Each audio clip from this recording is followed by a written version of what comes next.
Glória a Deus, gente. Sejam bem-vindos a mais uma IA Alfa Morumbi, sejam bem-vindos a mais uma célula. Eu creio que Deus tem uma palavra que vai tocar no seu coração. Eu tinha o costume de falar, né, uma palavra poderosa, mas eu queria corrigir isso. Na verdade, o que nós trazemos não é uma palavra poderosa, mas trazemos uma palavra do Deus poderoso. Porque é Ele quem faz todas as coisas e o agir é dele. Então, quando nós nos encontramos aqui para poder ouvir essa palavra, para podermos receber da parte de Deus ensino, direção e correção, somos edificados profundamente por esse amor que nos alcançou. Amém? Eu não sei exatamente como você está chegando para assistir esse vídeo, seja ele presencial, digo online, ao vivo, né, ou posteriormente, quando estiver gravado no nosso portal. Mas uma coisa eu te digo, se você permitir, Deus vai agir na sua vida, vai transformar áreas que você precisa. Muitas vezes nós chegamos cansados e tristes diante do Senhor, e nem sempre Ele vai trazer uma palavra que vai trazer alegria especificamente no nosso coração, mas Ele vai nos mostrar que a tristeza que nós estamos enfrentando, ela já é muito menor do que a alegria que Ele tem dentro de cada um de nós, a alegria que Ele tem derramado dentro de nós. Amém? Nós temos uma palavra hoje que vai falar sobre determinação. Qual é a importância da determinação na vida de uma pessoa, especialmente alguém que quer caminhar com o Senhor? E nós vamos pegar um texto que nem sempre é muito ministrado, um texto do Velho Testamento, mas ele vai contar uma história muito profunda e muito tremenda para nós. E toda a Escritura foi divinamente inspirada para nos admoestar, para nos corrigir, para nos instruir. E todas as coisas que aconteceram, mesmo no passado, aconteceram para a nossa instrução, para o nosso crescimento, para o nosso conhecimento. Não são coisas que estão lançadas na Bíblia apenas com um fundo histórico, mas é uma palavra viva que nós podemos puxar para dentro de nós, viver essa palavra e vermos o agir soberano e poderoso de Deus. Amém? Então, a nossa ministração de hoje, o nosso texto de hoje, vai falar sobre determinação. Esse texto vai estar lá no livro de Neemias, ok? Neemias, no Velho Testamento, no capítulo 6, e nós vamos ler do versículo 15 até o 16, versículos 15 e 16, tá bom? Então, a palavra do Senhor diz lá em Neemias: acabou-se, pois, o muro aos 25 de Elul, em 52 dias. E sucedeu que, ouvindo todos os nossos inimigos, temeram todos os gentios que havia em roda de nós e abateram-se muito em seus próprios olhos, porque reconheceram que o nosso Deus fizera esta obra. Amém, gente? Esse texto é tremendo. Então aqui, esses versículos 15 e 16 que nós estamos lendo, está literalmente falando aí, né, acabou-se, pois, o muro, ou seja, a construção do muro. Vou entrar em algum detalhe para você compreender melhor aí o panorama bíblico desse texto. Aos 25 de Elul, Elul era o mês, ok? O mês de Elul, em 52 dias que foi feita essa obra, e ouvindo os inimigos que estavam em volta, vou explicar depois em volta de quê, né, temeram, né, e começaram a reconhecer que o Deus de Israel, que é o Deus que nós servimos, ele era todo-poderoso e era soberano. Amém? Deixa eu dar um pouquinho de panorama bíblico para você com relação ao que está acontecendo aqui. Existem dois livros na Bíblia que foram depois desassociados, mas inicialmente era um livro só, que é o livro de Esdras e o livro de Neemias. Eles são conterrâneos ali, estão vivendo no mesmo período. Inclusive, quando você pega no livro de Neemias, você vai ver Esdras vindo para Jerusalém para falar sobre o livro da lei, para trazer de novo o livro da lei para o seu povo. Mas só para você entender o contexto do que nós estamos falando aqui, Neemias era um judeu, ok? Ele era copeiro do rei Artaxerxes. Então nós estamos falando aí já do Império Medo-Persa, ok? E estamos falando também do período em que eles foram levados ao cativeiro. Ok? Eles não foram levados ao cativeiro pelo Império Medo-Persa especificamente, eles foram pelo Império Babilônico, através de Nabucodonosor.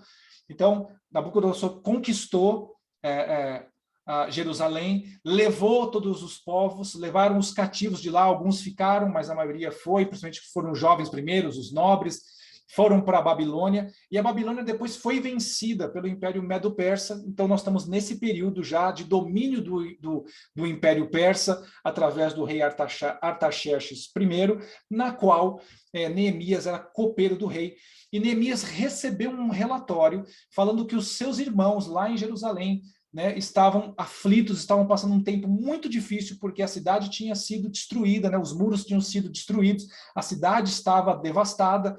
Então havia não só o risco de outros povos que estavam invadindo, mas até mesmo os que estavam lá estavam passando muita dificuldade, fome, etc.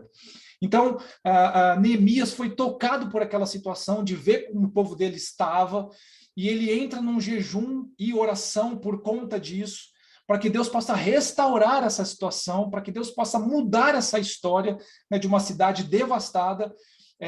Só para você ter uma ideia de período, a gente está falando aí aproximadamente de 460 e 420 antes de Cristo. Eu já falei para vocês algumas vezes que houve um período aí de 400 anos de silêncio profético entre o Velho Testamento e o Novo Testamento, ou seja, até a vinda de João Batista e depois de Cristo. Então, nós estamos falando de um período muito próximo em que o povo retorna do cativeiro para Jerusalém, e aí, a partir desse momento, Deus para de falar com o seu povo durante esses 400 anos. Então, nós estamos aí basicamente dentro desse período. E Neemias, então, retorna com a bênção do rei, quer dizer, depois de orar, jejuar e ter o sim de Deus, ele retorna para Jerusalém, imbuído, né, capacitado pelo rei, inclusive para poder tomar esse trabalho e direcionar esse trabalho da reconstrução dos muros de Jerusalém, e não apenas um processo físico. Eu quero amplificar isso para você compreender como Deus estava nessa obra, porque eu falei para vocês aqui, né, no versículo 15, que a obra terminou aos 25 de Elul. O mês de Elul era um tempo de arrependimento, era um tempo conhecido tradicionalmente por arrependimento, porque é um momento que, dentro do judaísmo, antecedia o Rosh Hashanah, que é o Ano Novo, e o Yom Kippur, que é o Dia do Perdão. Então eles se preparavam para isso. Eles não estavam se preparando naquele tempo porque já não se lia as escrituras há muito tempo, já não haviam sacerdotes, já não havia o templo, já a cidade estava devastada. Então, quando Neemias volta para Jerusalém para levantar as muralhas, não era apenas uma reconstrução física daquela situação, mas era uma reconstrução espiritual. Por isso se deu exatamente nesse período, que é um tempo de arrependimento para preparação para esse tempo novo que Deus estava começando, e não por coincidência, mas preparado pelo Senhor mesmo, ou seja, você vê Deus testificando que é a mão dele, e a volta de Neemias, além da reconstrução do muro, visava também restituir o sacerdócio, a leitura da palavra, a leitura dos textos, né, para que o povo pudesse conhecer quem era o Deus que estava sobre Israel, quem era o Deus que havia feito milagres e prodígios em Israel.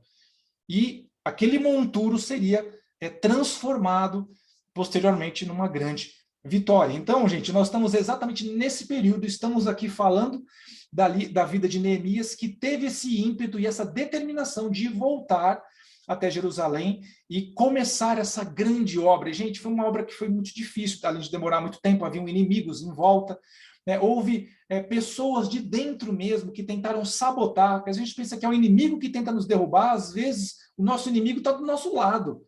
É aquele cara que senta com você, ele quer te sabotar. Então, Neemias passou por isso também. Tem até um texto aqui no livro de Neemias, capítulo 6, versículos 2 e 3, que diz assim, né? Simbalate e Gesem enviaram a dizer, venham, congreguemo-nos juntamente nas aldeias no vale de Ono, porém intentavam fazer o mal. E enviei-lhes mensageiros a dizer, estou fazendo uma grande obra de modo que não poderei descer. Por que cessaria essa obra enquanto eu a deixasse e fosse ter convosco? Ou seja, os caras estavam preparando uma armadilha para Neemias, para ele não poder continuar o seu trabalho, mas o Espírito Santo, né, deu o entendimento para ele, que ele tinha essa adversidade para enfrentar, existia essa força contrária que ele cumprisse essa obra e completasse, né, essa missão, mas ele manteve-se firme, ele ficou determinado a ir até o fim e cumprir a vontade de Deus, e é por isso que nós estamos falando hoje sobre determinação, e estamos usando especificamente a vida de Neemias, esse texto que nós estamos lendo. Gente, depois você leia o livro de Neemias, que é muito rico, leia com os olhos espirituais, não apenas historicamente o que estava acontecendo, mas o que Deus estava restaurando ali, né? A obra que estava sendo feita não era apenas uma obra de levantar, né, e reestruturar os muros de Jerusalém contra os seus inimigos, mas era uma obra para reestruturar, né, a presença de Deus em Israel. E uma das coisas que eu queria falar para você a respeito de determinação é que ela é literalmente uma forte inclinação para que você possa alcançar algo desejado. A gente pode também definir determinação como qualidade de permanecer firme num objetivo, ok? Essa é uma qualidade imprescindível para alguém que quer alcançar um sonho, determinação.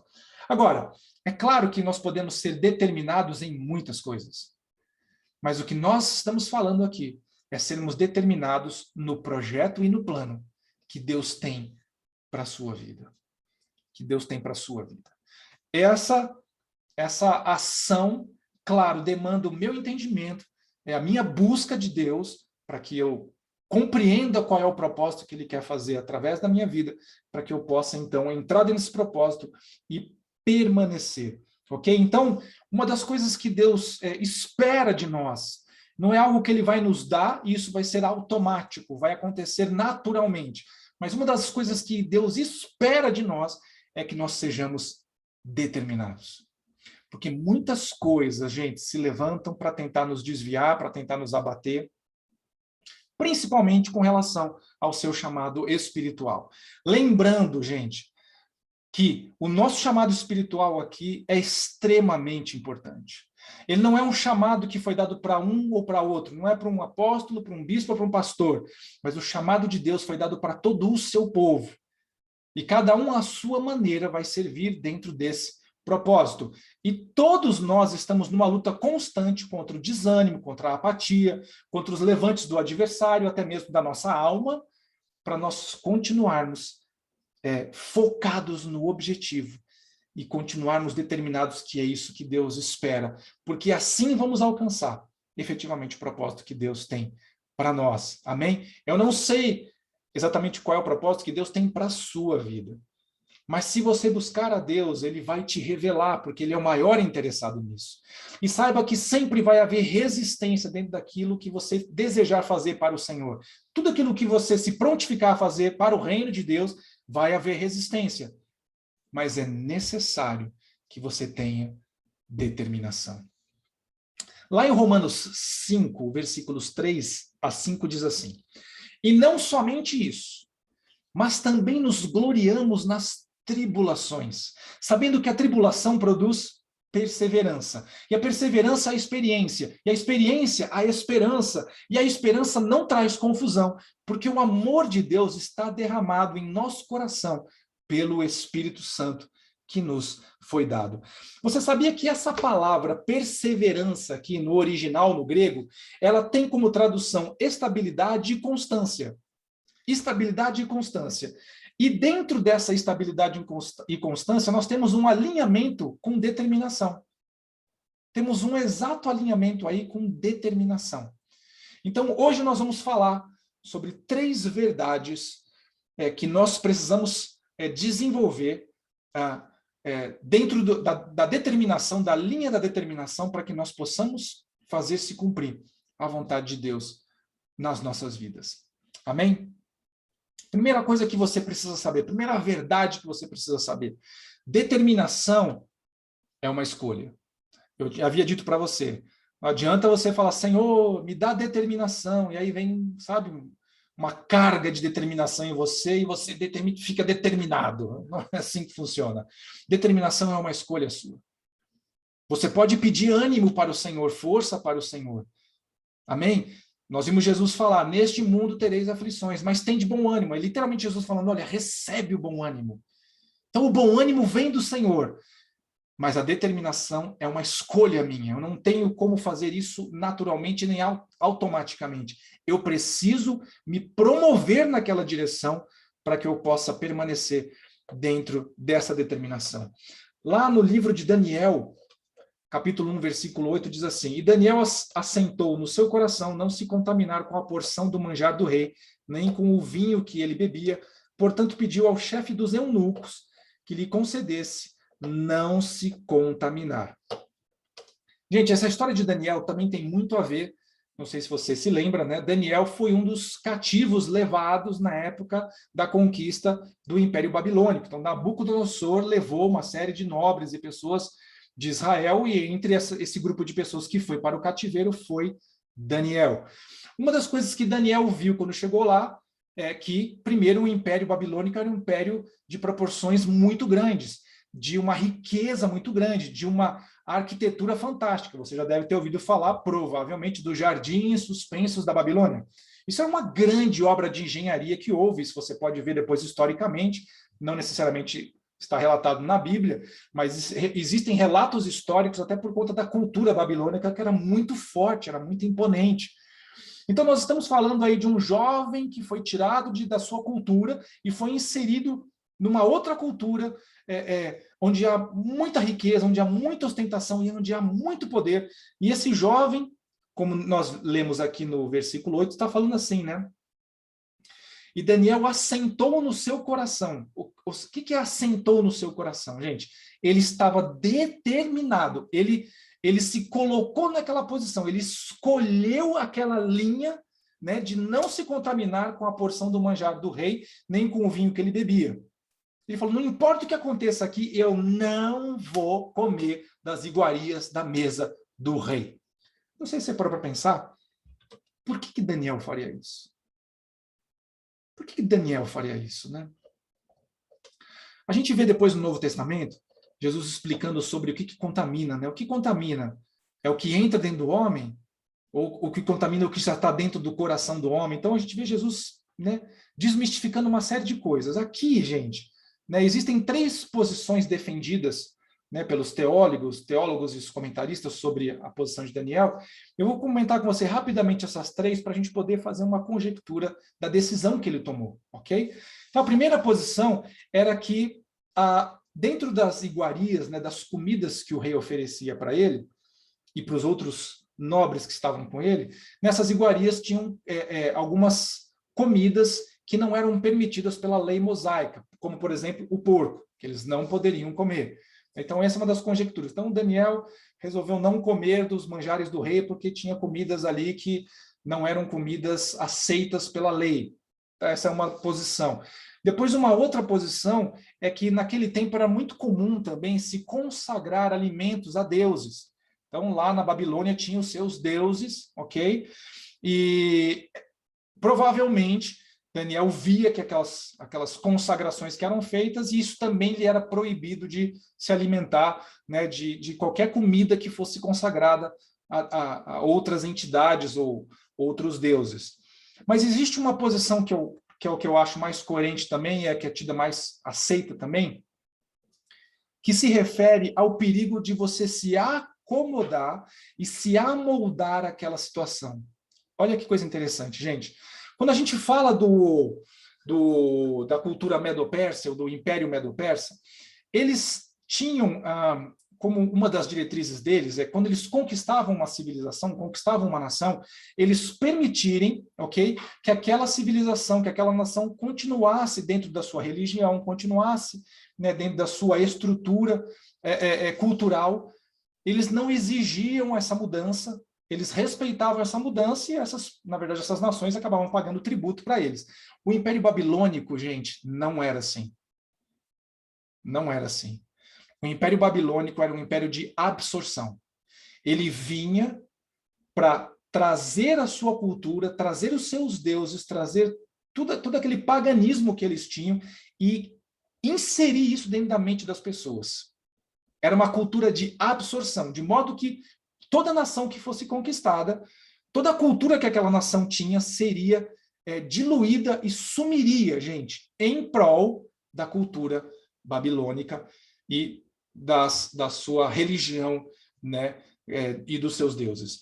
Então, gente, existia uma situação aqui muito delicada, que era Daniel olhar para aquela fartura, aqueles alimentos, o vinho do rei, percebe? Percebe que não era assim, ah, não, nós vamos separar aqui uma comida especial para vocês. Não, não era uma comida especial, era a comida do rei. Aonde já se viu um rei dar comida e bebida da sua mesa para um cativo, para uma pessoa que foi vencida, né? Foi conquistada, é um escravo. Já parou para pensar nisso? Não era esse o intuito de dar o melhor para eles, gente. O intuito era de absorver toda a cultura que tinha lá dentro, tirar aquilo e colocar a cultura babilônica no coração daqueles nobres e colocar no coração de Daniel. Daniel, ele olhou para toda aquela grandiosidade, né, todo aquele poderio da Babilônia, toda aquela ostentação, todos aqueles alimentos preparados, mas ele decidiu não se contaminar com aquilo, para que tudo aquilo que havia dentro do coração dele, que era a lei de Deus, que eram os princípios de Deus, para que aquelas coisas não fossem absorvidas e sumissem do coração dele em prol de entrar uma cultura babilônica. A decisão que ele tomou foi extremamente importante nesse sentido. Hoje nós temos muitas pessoas que às vezes, gente, vamos pensar agora não especificamente fora a cultura, ok? Mas dentro da cultura e até mesmo dentro da igreja, gente. Quantas vezes você já ouviu falar de uma pessoa que orou por um milagre, ela recebeu aquele milagre, né, ficou tão alegre com aquele milagre, ficou tão deslumbrante com aquele milagre, que ela simplesmente largou a igreja, largou tudo e foi viver com o seu milagre, seja ele qual for. Eu já tinha contado tempos atrás aí a respeito de um jovem que orava muito para se casar, e quando finalmente apareceu, né, essa esposa dentro da igreja, tudo bonitinho, e sumiu da igreja, largou tudo para trás. Quer dizer, era para usar aquilo como ferramenta para ser ainda mais instrumento de Deus, não é verdade? Então Deus está acrescentando uma pessoa, agora não é mais um, mas são dois. Muitas coisas tremendas podem acontecer a partir daí, mas aí ele largou tudo. Então o problema que nós vemos aqui é da nossa mente, né, ela ser contaminada com as coisas à nossa volta, contaminada com riquezas, com status, com poder, contaminada com coisas que vão nos tirar da presença de Deus, e é isso que Daniel não queria fazer. Então foi colocado tudo isso diante dos olhos dele, gente. O cara é um cativo. Foi colocado na corte do rei. Você está entendendo qual que é o nível? O cara não era um prisioneiro que morava numa masmorra. O cara foi colocado no alcance de tudo que o rei tinha na sua mão. Havia um objetivo ali, que era seduzir. Porque as riquezas e o poder, gente, seduz muita gente. Mas Daniel, ele ficou determinado desde o primeiro momento. Não vou me contaminar. Eu não vou me contaminar com essas coisas. Para que aquilo que eu carrego no meu coração, minha cultura, o meu modo de viver, a lei do Senhor que habita em mim, ela jamais vai deixar meu interior, que eu não vou permitir. Eu não vou ficar iludido por esse poderio, por essa abastança, por essa ostentação. Eu não vou ficar iludido com isso, porque eu sei quem eu sou no Senhor. Por isso, Daniel recebeu uma das mensagens mais importantes a respeito dos últimos dias, quando o anjo vem transmitir para ele, literalmente, o que iria acontecer no final dos tempos. E esse foi um cara que foi honrado com isso, por causa do seu posicionamento. Amém? Então, nós precisamos estar sensíveis a isso, né? Para que nós possamos estar determinados a permanecer na verdade que liberta.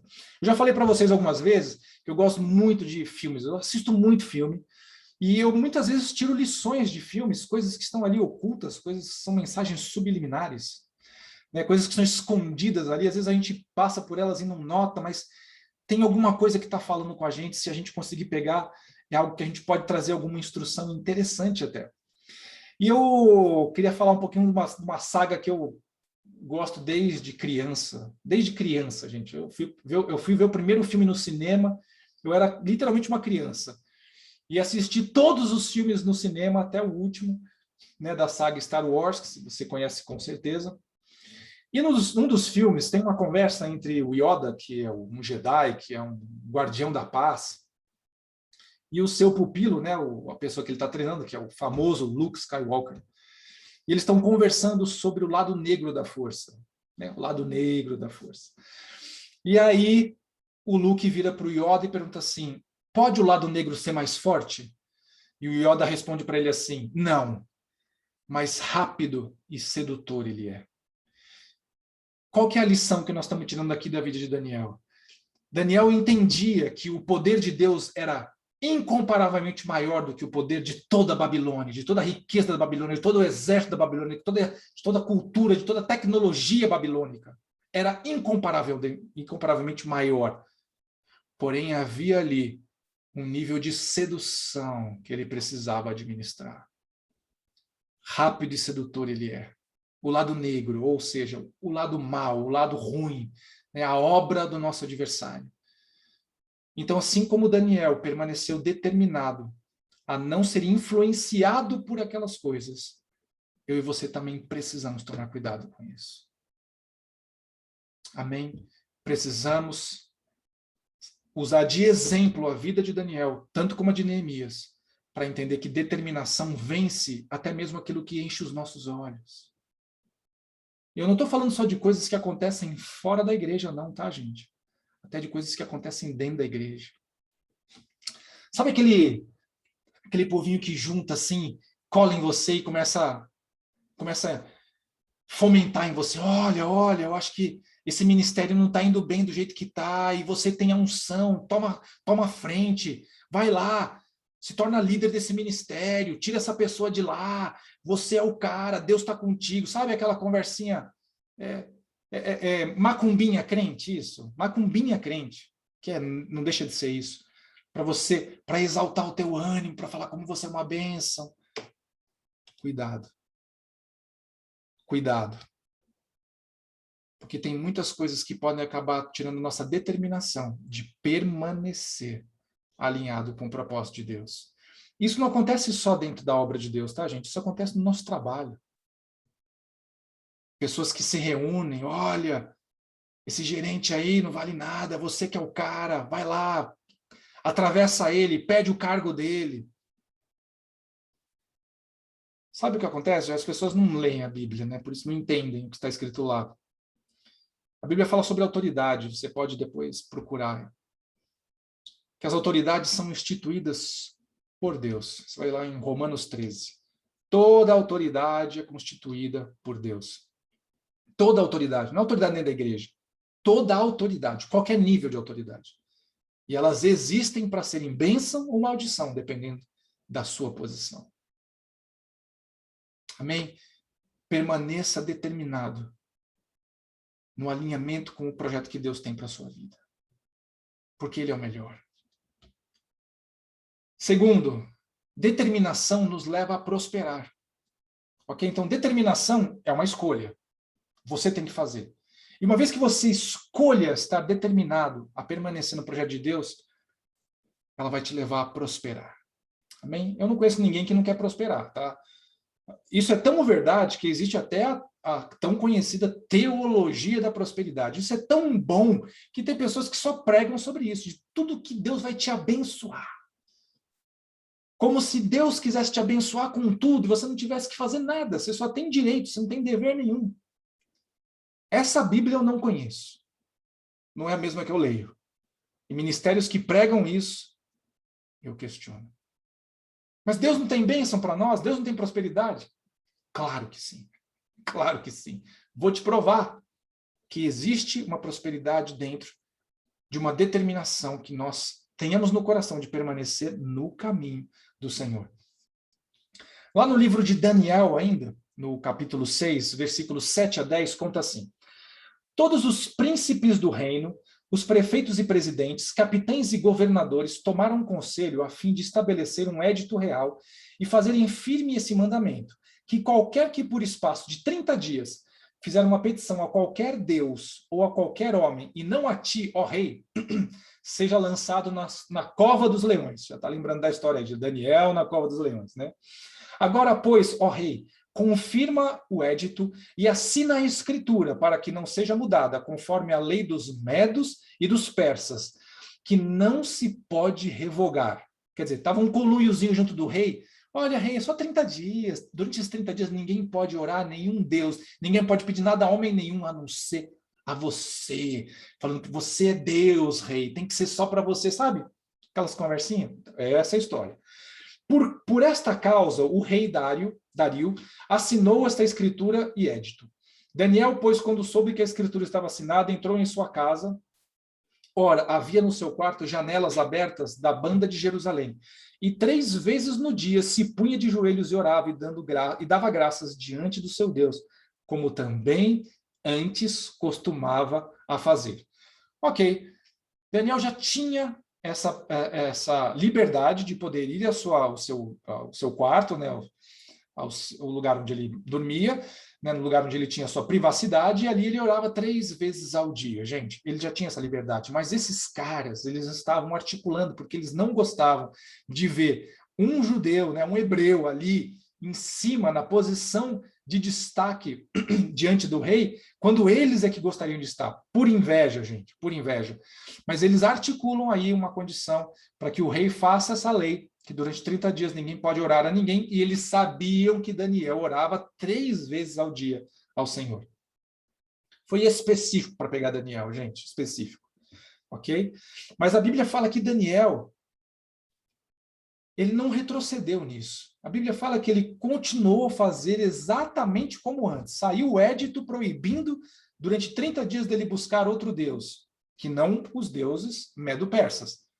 Mas ele se prostrou diante do Senhor Deus, o único Deus, o verdadeiro Deus, para buscá-lo, independente das situações. Como você sabe, na história, ele vai realmente ser levado para a cova dos leões, e Deus vai dar um livramento tremendo para ele, tremendo, tremendo.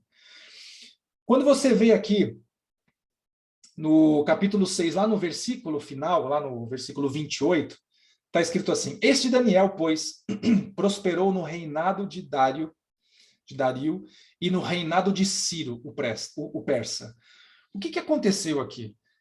Daniel estava tão focado, ele estava tão determinado a continuar adorando o Deus vivo, estava tão determinado a não deixar com que nada tirasse ele da presença de Deus. Não é Deus sair da presença de Daniel, é ele, Daniel, não sair da presença de Deus, que por conta dessa determinação, o que a Bíblia fala aqui? Este Daniel, pois, prosperou.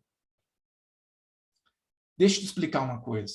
Prosperidade não é dinheiro, embora também tenha. Prosperidade não é riqueza, embora também tenha. Prosperidade, gente, é você ser bem-sucedido. Ok? Porque somente os altamente ricos fossem prósperos, a Bíblia teria uma controvérsia tremenda. Mas ela fala de prosperidade. Vamos voltar aqui para a vida de Daniel. Daniel não era dono do reinado, não era dono do palácio, não era dono das iguarias, não era dono do exército. Ele era um cativo que estava administrando do lado do rei. Mas não era nada dele. Mas ele usufruía daquilo. Entende? Prosperidade significa ser bem-sucedido. Daniel foi bem-sucedido naquilo que ele fez. Você vai ser bem-sucedido naquilo que você fizer quando você colocar Deus em primeiro lugar. E você tem que estar determinado a não rebaixar os seus valores, nem mudar os seus valores por conta disso. Já contei alguns testemunhos aqui em outras ministrações, rapidamente, só lembrando de um momento que eu passei dentro da minha vida profissional. Eu era um funcionário de escalão intermediário, né?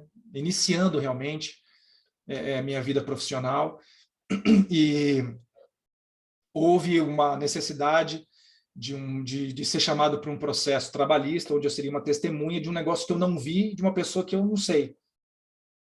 Então, pela própria concepção de ser testemunha, significa que eu tenho que falar de alguma coisa que eu vi. Eu não vi nada, como é que eu ia falar? Mas os advogados vieram me instruir, falar como é que eu tinha que fazer, o que eu tinha que falar, quando o advogado perguntasse, ou o juiz perguntasse, eu falei, mas gente, isso que vocês estão falando para eu comentar lá, para eu poder declarar como testemunha, é mentira, não tem nem como eu falar um negócio dele. Não, mas você pensa bem, isso é pela empresa. Fala, esse povo não pensa, né, direito.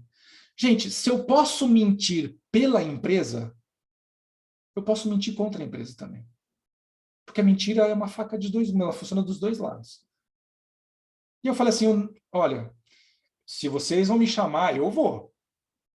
E se eu tiver que falar, eu vou falar o que tem que ser falado. Não, mas você não pode fazer isso. Não sei. É o que eu vou fazer. O que vai acontecer, eu não sei, mas o que eu vou fazer. Pô, não, cuidado. Vocês já sabem. E aí já contei essa história antes, né? Eu fui levado para a audiência e fiquei do lado de fora aguardando para ser chamado, gente.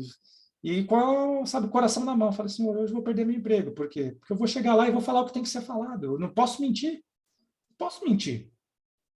Se eu sou uma testemunha do Senhor, eu estou sendo chamado para ser testemunha desse caso, como é que eu vou portar de duas maneiras distintas? Não existe duas maneiras distintas.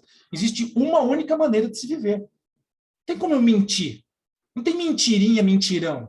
Não tem enganar um pouquinho, enganar muito. Mentira é mentira, engano é engano. E naquele dia, gente, o juiz simplesmente suspendeu as testemunhas, não quis ouvir. E quando os advogados saíram da sala, meio atônitos, assim, falei, e aí, gente, o que aconteceu? O que aconteceu? Então, o juiz declarou que não vai ouvir as testemunhas. Falei, ufa, escapei hoje, né? Quer dizer, hoje não vai ouvir ninguém. Não, hoje e não vai ouvir mais nenhuma testemunha até o final do processo. Ele não quer. Eu falei, isso é normal? O advogado falou para mim assim, não, isso não é normal.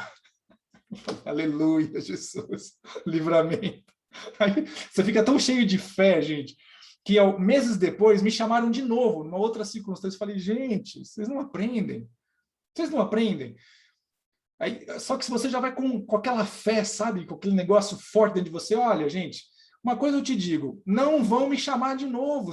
Quantas vezes vocês me chamarem para testemunhar, quantas vezes o juiz vai dispensar? E os caras ficaram olhando para mim com a cara de, esse cara tá maluco. E nesse dia foi uma secretária junto também, que ia ser testemunha, na mesma condição. Instruíram ela a contar uma coisa que não era verdade. E ela estava preocupada, falou assim, eu vou ter que falar um negócio que não aconteceu, não acho justo. Eu falei assim, vamos fazer uma oração aqui. Ela não era crente. Falei, vamos fazer uma oração aqui. E a gente fez uma oração rapidinho ali. Falei, Senhor, nos livra. Mas se nós tivermos que entrar lá e for a cova dos leões, eu sei que lá o Senhor vai me guardar. E nesse mesmo dia, aconteceu de novo. Dispensaram-se todas as testemunhas, sem ouvir mais nenhuma testemunha. Até o final do caso, gente, repetiu-se a mesma coisa. Eu falei, meu Deus, que coisa tremenda. Então, quando você tem determinação, você prospera. Naquele dia, eu estava arriscado de perder meu emprego. Eu tinha aí, sei lá, naquela época, talvez uns 4 ou 5 anos de empresa. Mas por causa do meu posicionamento, Deus me prosperou nesse lugar. Que hoje eu estou mais de 20 anos, já sou diretor dessa empresa, sou uma pessoa de confiança dos proprietários. Por quê? Determinação em permanecer no propósito de Deus. Entenda isso. A sua determinação vai demonstrar o nível de compromisso que você tem com o Senhor. E o Senhor não deve nada para ninguém. Não estou falando que a gente faz as coisas para receber alguma coisa da parte de Deus. Não é, e seria mentira isso, ok? Mas eu vou te dizer uma coisa. Deus tem os seus mimos também, viu? Deus tem os seus mimos. Porque Ele, melhor do que ninguém, conhece o nosso coração. Então, não adianta você focar no trabalho. Foque no Senhor. E Ele abrirá portas diante de você. Esse é o testemunho da minha vida. Eu não era o melhor, o mais capacitado, o mais treinado, mas eu fui colocado nas posições mais altas. Não porque eu sou bom, mas porque Ele é. Porque Ele é. Amém? E por último, gente, para a gente fechar, determinação gera honra de Deus. Quem não gosta de ser honrado, né? O problema é que as pessoas gostam muito de ser honradas pelas outras, né? O reconhecimento. Tem muita gente que faz coisas querendo ser reconhecido por aquilo. Deixa eu te falar uma coisa. Tem uma passagem da Bíblia que eu gosto bastante também, que Jesus estava ali no templo, e ele estava vendo as pessoas que vinham ali dar os dízimos e as ofertas, e vieram aqueles religiosos da época, e eles pegavam o dízimo e a oferta, em vez de dar um valor grande, eles pegavam o valor grande e diminuíam em várias pequenas moedas, sabe? Que nem se fosse a gente fosse levar lá R$ 100 para ofertar, se levasse R$ 100 em moedas de 10 centavos. E o gasofilácio, né, que é o lugar onde você colocava o dinheiro naquela época, era como se fosse um funil de metal que levava até a casa do tesouro. Então, quando você jogava uma moedinha ali, ela ia escorregando por esse metal e ia fazendo barulho. Então, o que acontecia com esses religiosos? Eles chegavam lá, iam jogando moedinha por moedinha, um monte de moedinha, plim, plim, e ficavam lá, sei lá, 2 horas jogando moedinha. Jesus fala para os seus discípulos assim, tá vendo aquele lá, ó, que está ofertando? Ele já ganhou, ele já foi honrado e já ganhou sua recompensa. De Deus? Não, de Deus não, dos homens. Porque eles queriam ser vistos pelos homens como grandes dizimistas e ofertadores, sabe? Ah, religiosos. Ah, como eu sou uma bênção. E Jesus fala, tá vendo? A recompensa deles, eles já ganharam. Porque os homens olharam para eles e falaram, ó, puxa, mas recebeu recompensa de Deus? Não. Amém? Mas aquela que entregou tudo que tinha, as poucas moedinhas, falou assim, essa sim, essa foi honrada. Foi honrada, mas não entregou nada. Não é que ela não entregou nada, ela entregou tudo que tinha, que é muito diferente. Então, determinação gera honra de Deus nas nossas vidas. Amém? Pessoas determinadas são pessoas que nunca desistem, e pessoas que nunca desistem são honradas por Deus.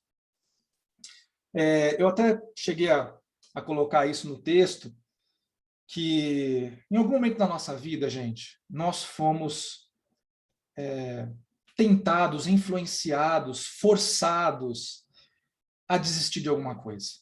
Sejam por pessoas, sejam pelas lutas que a gente enfrenta, seja pelas circunstâncias, e a gente tinha aquele alvo diante dos nossos olhos e a gente simplesmente abre mão dele. Quem nunca fez isso ao longo da sua vida? Pelo menos uma vez desistiu de alguma coisa por causa do nível de luta, por causa do nível de cansaço, por causa do nível de resistência.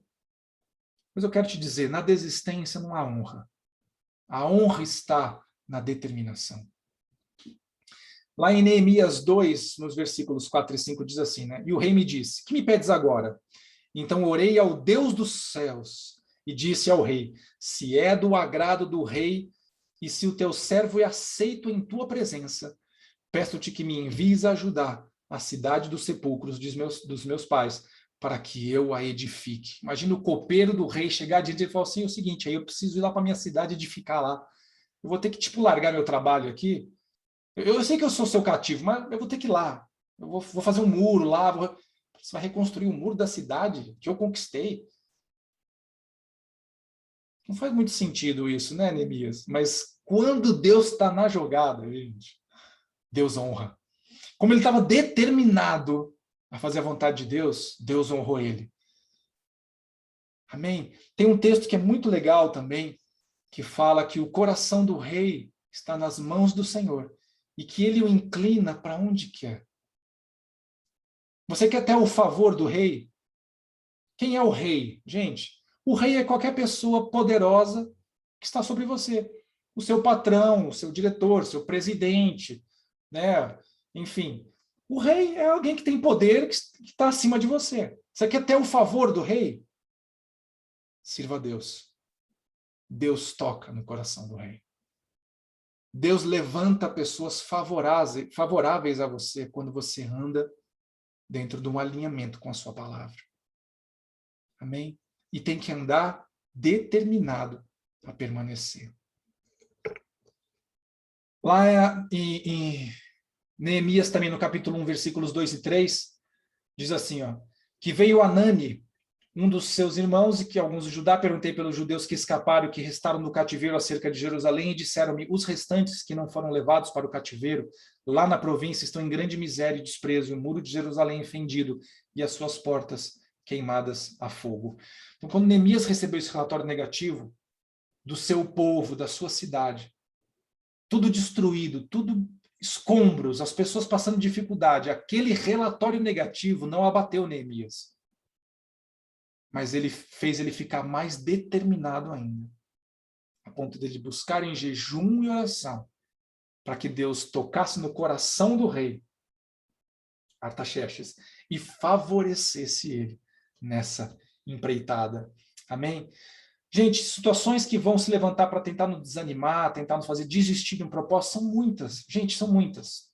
Eu me lembro quando eu estava recém-convertido, tinha acabado de entregar minha vida para Jesus, e eu estava mudando de igreja, eu estava entrando na IA Church, e eu fui num churrasco de homens, e cara, a maioria deles eram pessoas que já tinham bastante tempo de evangelho. Eu era recém-convertido, gente, tinha alguns meses de convertido. E aí o pessoal estava falando sobre como é que a família já se converteu, né? Eu falei, olha, ainda não se converteram e eu estou jejuando e orando pelos meus pais.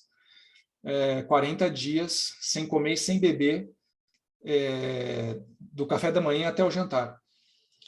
Aí um deles disse assim, mas você está fazendo 40 dias de jejum que você não bebe, nem bebe água? Tipo, você toma café da manhã e depois só à noite você vai comer alguma coisa, 12 horas sem tomar água, sem comer? Não, você não pode fazer isso. Não, não, imagina, não faça isso, não faça isso. Falei, gente, esse é o propósito que Deus colocou no meu coração. Não vai faltar água no meu organismo, não vai faltar nada. O que eu preciso está dentro desse jejum que eu estou fazendo. Então tentaram me demover dessa fé, mas eu não, claro, não estou fazendo uma loucura nenhuma, tinha uma instrução de Deus por trás disso, amém? Não é que eu resolvi fazer um negócio da minha cabeça, tinha uma instrução do Espírito Santo.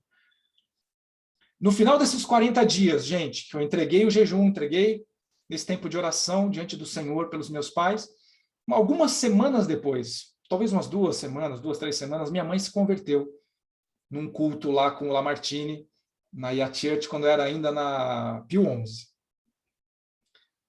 E cerca de 5 meses depois, meu pai se converteu, entregando a vida para Jesus numa ministração do curso Veredas Antigas do Senhor. E aí você fala assim, puxa, mas tá bom, 2, 3 semanas foi rápido, mas 5 meses depois, gente, eu dentro da rede de jovens ainda, via jovens que estavam lá 3, 4, 5 anos na rede de jovens, e os pais não eram convertidos, eles oravam todos os dias por isso. Não que a minha oração tenha sido melhor, ou eu tenha feito alguma coisa de diferente que eles não fizeram, não é isso. Mas eu estava tão determinado, gente, na salvação dos meus pais, eu não abria mão disso de jeito nenhum, de jeito nenhum. E Deus honrou o pedido do meu coração, no tempo certo, cada um tem o seu tempo. Deus honrou. Sabe, a honra de Deus, ela é incomparável com qualquer outra coisa.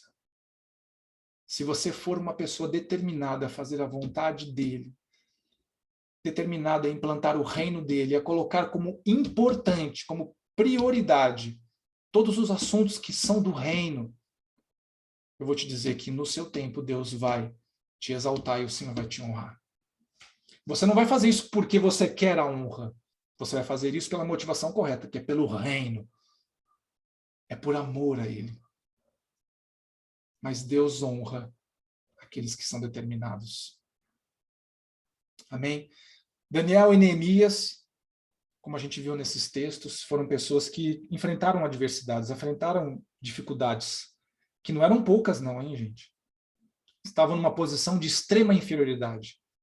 Mas por causa da determinação em permanecer na palavra, permanecer na vontade de Deus, o Senhor os honrou e deu vitória aos seus intentos e os colocou no lugar de honra, mesmo estando no cativeiro. Eu não sei o que tipo de dificuldade você tem enfrentado, que tipo de situação complexa você tem vivido. Eu não sei se você já deu uma oportunidade para ouvir aquilo que Deus tem para falar para você, você se colocar diante dele e falar, Senhor, e eu tentei tudo o que eu podia, até fui determinado, dentro do meu foco humano, dentro da minha capacidade humana, dentro da minha estratégia. Agora eu não quero mais. Agora eu quero andar na tua estratégia. Eu estou sonhando com 30. E o Senhor quer me dar 15 e fala com 15 vou viver melhor que com 30. Não estou falando de salário, tá, gente? Estou dando só um número hipotético. Senhor, eu quero viver com 30. Mas o Senhor vai te dar 15 e você vai viver melhor com os 15 do que se você tivesse os 30. Busque o Senhor. Amém? Uma das coisas mais importantes que você precisa saber é que Deus te ama, Ele tem um propósito para a sua vida. Você pode escolher ser determinado dentro das suas capacidades humanas, dentro da sua estratégia, você pode ser determinado dentro da vontade de Deus.